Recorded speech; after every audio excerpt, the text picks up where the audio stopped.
Hello, fellow explorers. Thank you for coming again to Earth Game Mastery, the manual you never got at birth. I am happy to share this information with you, and today for me is especially profound. This information comes from Zosh, who is an entity channeled through Robert Shapiro. So if you would like more information in depth, please go to Robert's website, www.explorerrace.com. Now, as you know, Creator gave us many gifts. I am going to focus on a few today.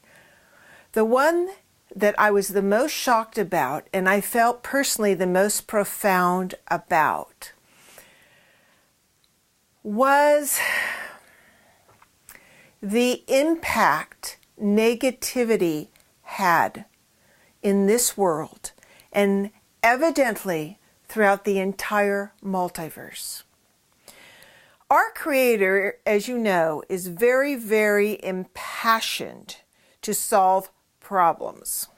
And one of the biggest problems it noticed as it was exploring with the other creators and talking to them about what worked and what didn't in their creations was that negativity had left a huge amount of byproducts in their creations that are still and were unsolved to this very day.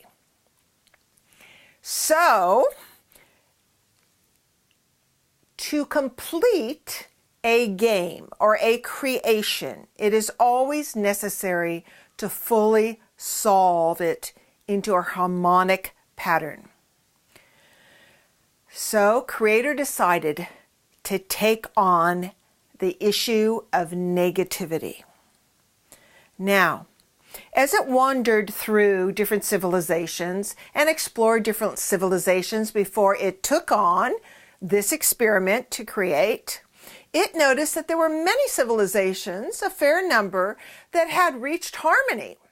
And they had thought they were fine, they thought they knew truth, and logically so, because their health was great and they really didn't have any apparent problems. However, what our Creator noticed over and over and over again was that, guess what, folks? There was no growing. There was no growth in this universe. Well, when I read that and heard that, I was totally shocked. I'm like, oh my God. And I got much more on board for this experiment.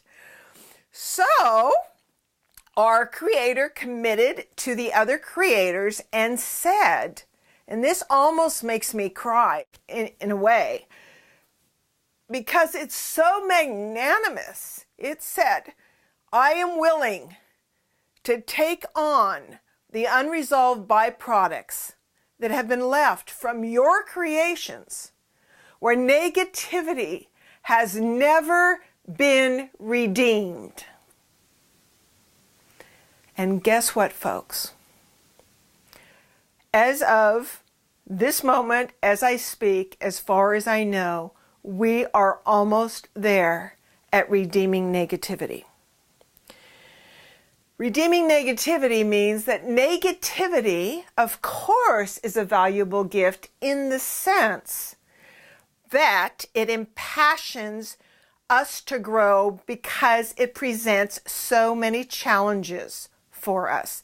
And we know our Creator loves challenges and is dedicated to growth, and now we know why. Because there are civilizations, as I said, who have found harmony, but they are not growing. This could be an issue in the future.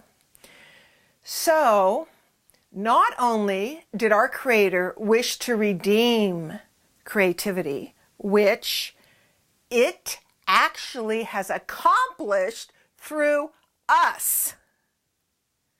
This is how amazing we are.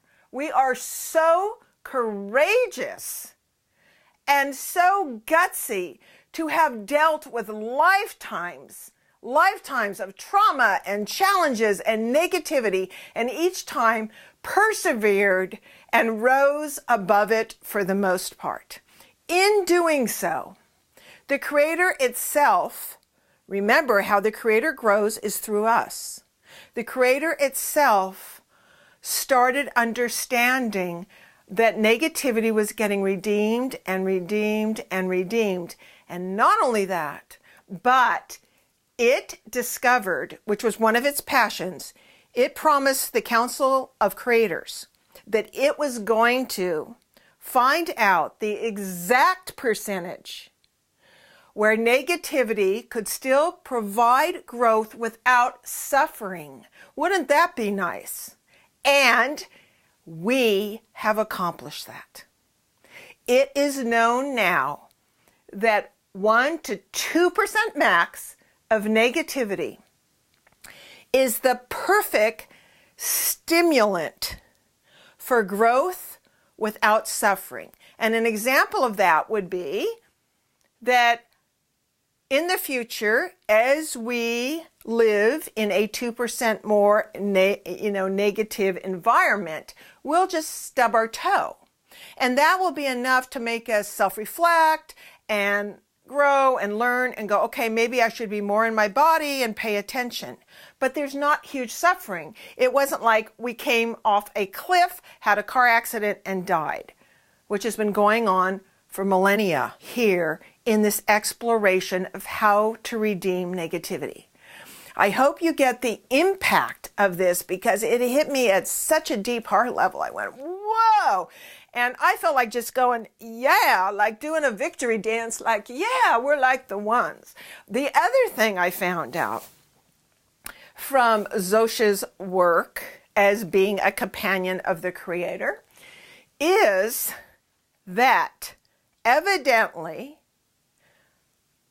we had to prove, so to speak, even though our Creator knows who we are, anyone in the explorer race, which is most of the human race, I would say about 85% of the human race, anyone had to prove spiritual mastery in another realm of existence, because you are infinite and eternal, many lifetimes, before even allowed to participate here. Why? Because it was known to be the toughest game ever. Period. So if you're wondering why you're so exhausted and you thought things were crazy, and then remember I told you that the Council of Creators had to, kind of spanked him and told him, you've got to speed things up.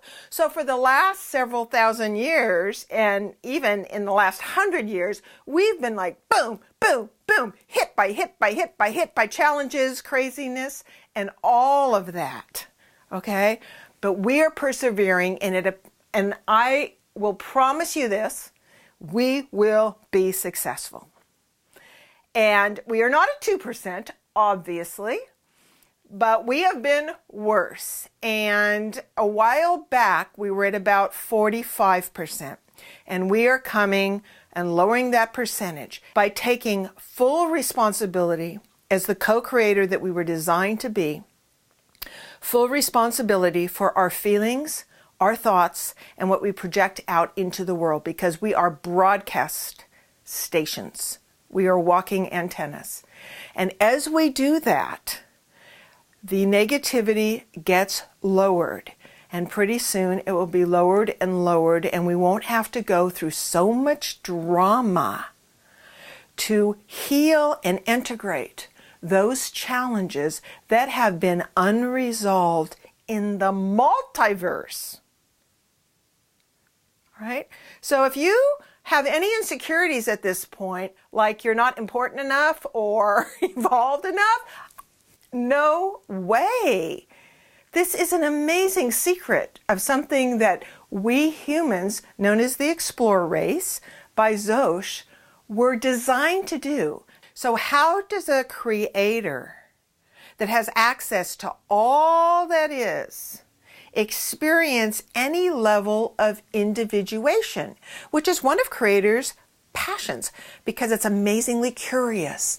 Not only that, but by giving us the gift of forgetting or ignorance, depending on how you want to look at it, the gift it gave us was the gift that it wanted for itself, which is the rediscovery and joy of remembering. Just like those of you that are a parent, when you watch your little baby take its first steps, you're going, oh my God, look at that. You've been given the joy of remembering, experiencing that joy as if it happened for the first time. When in truth, you've had many lifetimes, many babies, it's happened all, tons. So that was one of the gifts from our Creator. And the gift that the Creator wanted to experience, I wonder if I separate myself off, only 2% was all that it could afford of its overall energy. The rest, 98%, needed to be used for maintaining the universe. It takes a lot of energy to generate, regenerate, and sustain a universe. So this 2% that our Creator separated itself off to create the explorer race and this hard, tough game, whose one of the major goals is to heal the multiverse by redeeming negativity so that negativity has a positive purpose and a usefulness. For me, this is profound, and I am honored to be a part of that, and honored to be with you all who have gone through hell and back and are still here standing, because we are this close to graduation, this close. So I would love for all of you to also have more of an experience of awe, wonder, and magic. That is the gift of forgetting that Creator was trying to give us. That rediscovery as if things are happening for the first time, even though we've been around forever, infinite and immortal. But we're experiencing it in this plane as, oh my gosh, the excitement, the joy, the love. And that 2% of Creator that kind of separated itself off gets to experience it also. So, when my friends asked me if that's still my top priority and purpose and passion in life, I said yes, but I have added something more. And this was before I had even read this material. I said what I would like, and it would be, these are the words I use, it would be nice to weekly experience a sense of magic, awe, and wonder in my life. So you notice there's no negatives there. There's no not, I wish, whatever. It would be nice. And since then, I have almost every week noticed an amazing synchronicity, a gift, and even having you here watching this is one of those. So my takeaway contemplation exercise that I would like for you to do this week before our next episode is to say to yourself, get yourself in a relaxed state, and to say to yourself something like this: I am inviting and embracing more awe, wonder, and magic into my life. May I notice the synchronicities and magical moments that occur daily, becoming more lighthearted, playful, and have it much easier to laugh at myself and others as if I was a spy for God. Until next time.